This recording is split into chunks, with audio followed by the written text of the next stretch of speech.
There was a time when joy felt like a loan I could never repay. Conditional, fragile, temporary. Now joy feels permanent, like it moved in and unpacked its bags. That it was some kind of moral dessert served only after you proved yourself, after you sacrificed, after you suffered enough to be worthy. For years, I wore restraint like a badge. I didn't laugh too loudly, didn't dress too boldly, didn't love too openly. I muted my joy so others wouldn't feel uncomfortable, but not anymore. Because here's what I know now. Joy is resistance, and choosing to live in joy fully, loudly, unapologetically is the most radical thing a gay man like me can do. Joy isn't about ignoring pain. I've lived through it.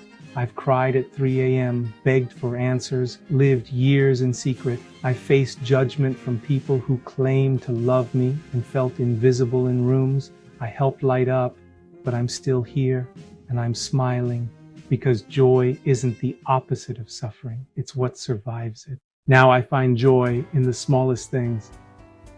In my morning coffee with Robert, even if he always forgets which mug is mine. In watching Winston chase squirrels he'll never catch. In dancing in the kitchen to music from the 80s, with socks on slippery floors. In grocery store debates about which hummus is superior. I find joy in showing affection in public, not to provoke, not to protest, but simply because I can. I find joy in aging. Yes, aging, in the lines on my face, and in the strength it takes to stretch at the gym, in the wisdom to know which battles are mine to fight and which ones are someone else's storm.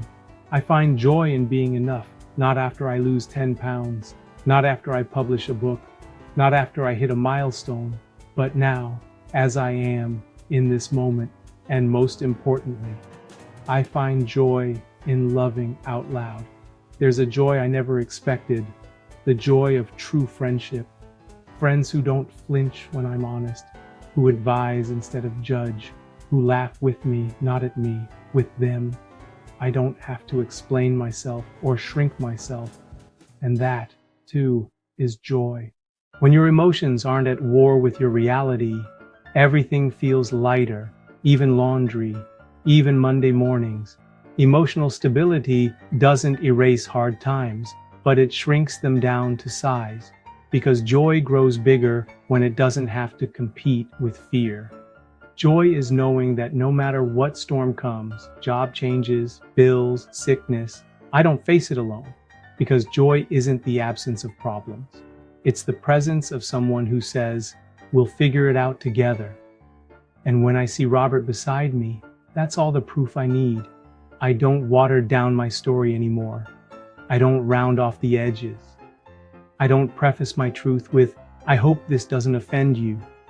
If my joy shakes the room, maybe the room needs shaking. This joy, it's mine. I've bled for it, prayed for it, waited decades for it, and now I live in it. Not as a reward, but as a right. Because I've spent too many years asking for permission to be whole, too many years dimming my light so others wouldn't squint. Not anymore. Now I dance in it, speak from it, build from it, and when I laugh too loud in a quiet room, I don't shrink.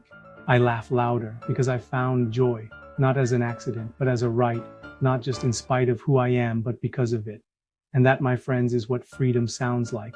Not silence, not shame, but joy without apology.